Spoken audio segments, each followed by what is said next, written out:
નમસ્તે બાળકો, ધોરણ 8 સામાજિક વિજ્ઞાનમાં પાઠ 9ની અંદર આપણે મોટા પ્રશ્નોની ચર્ચા કરીએ છીએ.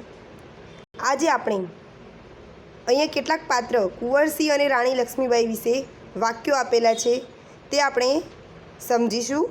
એક્ઝામમાં 2 થી 3 માર્કમાં પૂછાઈ શકે છે.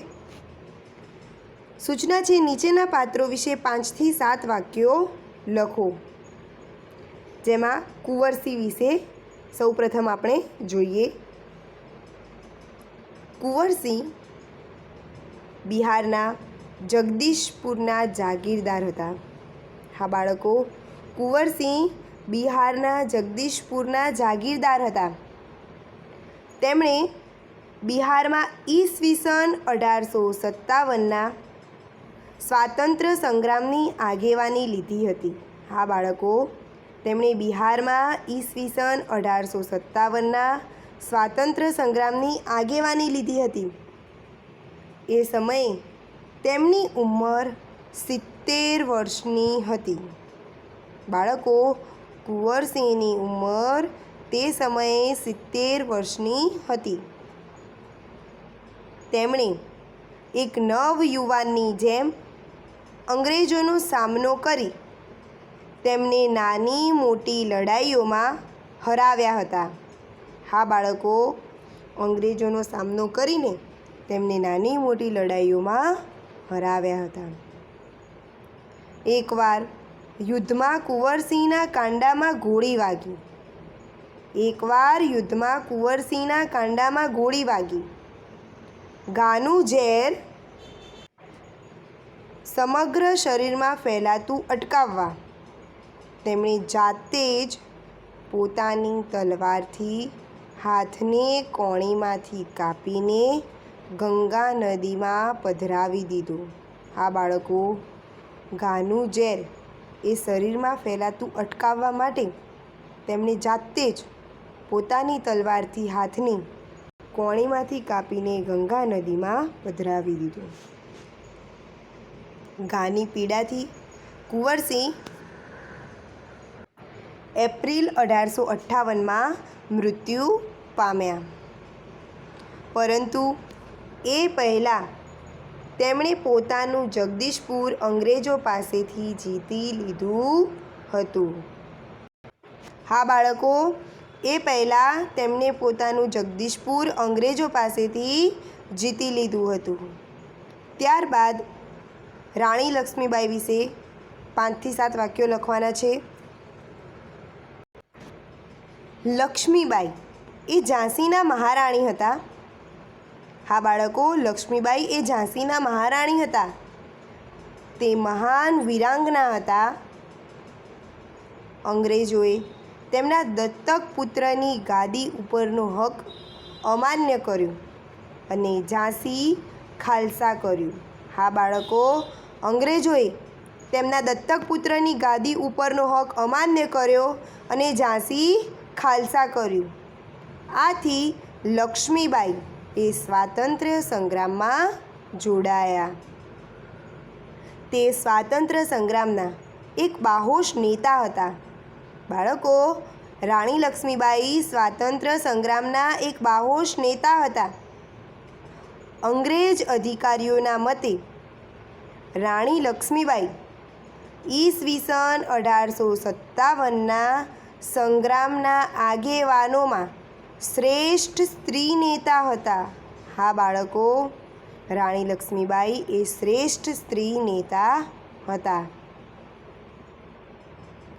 તેમણે અંગ્રેજોનો સામનો કરવા સ્ત્રીઓની એક લશ્કરી ટુકડી ઊભી કરી. બાળકો, તેમણે અંગ્રેજોનો સામનો કરવા સ્ત્રીઓની એક લશ્કરી ટુકડી ઊભી કરી. તેમણે 15 દિવસ સુધી મરણિયા બનીને અંગ્રેજ સેનાને વીરતાભરી લડત આપી ઝાંસીનું રક્ષણ કર્યું. હા બાળકો, તેમણે 15 દિવસ સુધી મરણિયા બનીને અંગ્રેજ સેનાને વીરતાભરી લડત આપી ઝાંસીનું રક્ષણ કર્યું. છેવટે એક ગદ્દાર છેવટે એક ગદ્દાર દ્વારપાળ દુલ્હાજીના કારણે અંગ્રેજો ઝાંસીમાં પ્રવેશ્યા અને તેમણે ઝાંસી કબજે કર્યું. બાળકો, દેશદ્રોહી દ્વારપાળ દુલ્હાજીના કારણે અંગ્રેજો ઝાંસીમાં પ્રવેશ્યા અને તેમણે ઝાંસી કબજે કર્યું. એ પછી રાણી લક્ષ્મીબાઈએ કાલપી અને ગ્વાલિયરના યુદ્ધોમાં મહત્ત્વનો ભાગ ભજવ્યો. અંતે ભારે શૌર્ય દાખવીને અંગ્રેજ લશ્કરી ટુકડી સામે લડતા લડતા રાણી લક્ષ્મીબાઈ શહીદ બન્યા. ભારતની વીર નારીઓમાં રાણી લક્ષ્મીબાઈનું નામ મોખરે છે. હા બાળકો, ભારતની વીર નારીઓમાં રાણી લક્ષ્મીબાઈનું નામ એ મોખરે છે. અહીંયા આપણને ઐતિહાસિક કારણો આપ્યા છે કે નીચેના વિધાનોના ઐતિહાસિક કારણો આપો.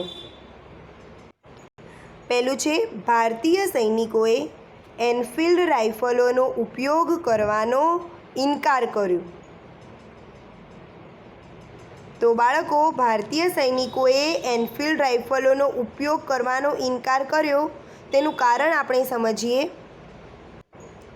એનફિલ્ડ રાઇફલના કારતૂસોને રાઇફલમાં મૂકતા પહેલાં દાંતથી તોડવી પડતી. હા બાળકો, એનફિલ્ડ રાઇફલના કારતૂસોને રાઇફલમાં મૂકતા પહેલાં દાંતથી તોડવી પડતી. એ કારતૂસોની બનાવટમાં ગાય અને ડુક્કરની ચરબીનો ઉપયોગ થયો છે એવી વાત ભારતીય સૈનિકોમાં ફેલાઈ.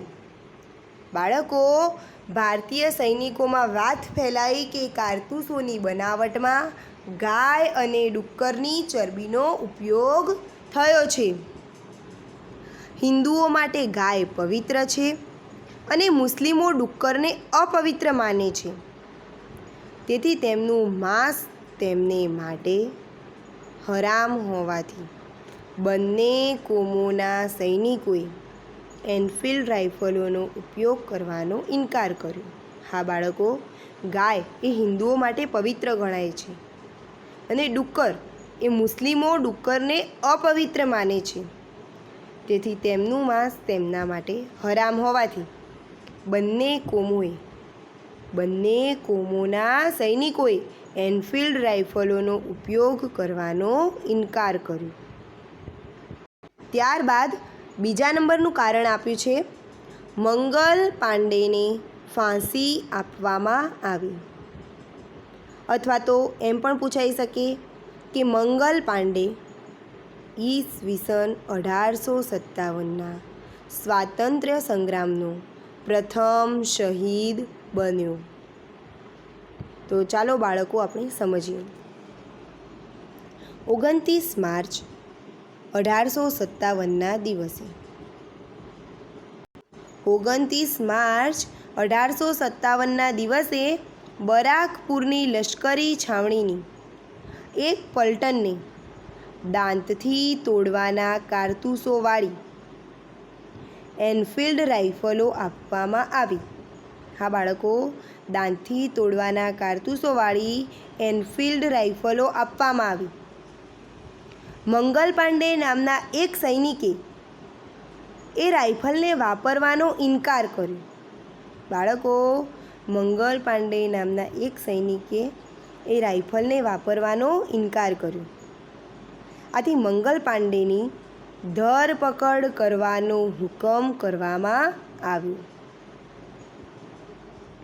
મંગલ પાંડે ઉશ્કેરાઈ જઈને તેની ધરપકડ કરવા માગતા બે અંગ્રેજ અફસરોને ગોળી મારીને ઘાયલ કર્યા. હા બાળકો, મંગલ પાંડે ઉશ્કેરાઈને તેની ધરપકડ કરવા માગતા બે અંગ્રેજ અફસરોને ગોળી મારીને ઘાયલ કર્યા. છેવટે મંગલ પાંડેને પકડી લેવામાં આવ્યો અને તેને 8 એપ્રિલ 1857ના રોજ ફાંસી આપવામાં આવી.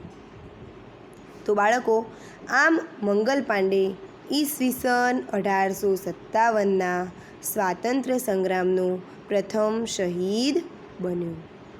બાળકો, આ બે કારણો તમારે મોસ્ટ આઈએમપી છે.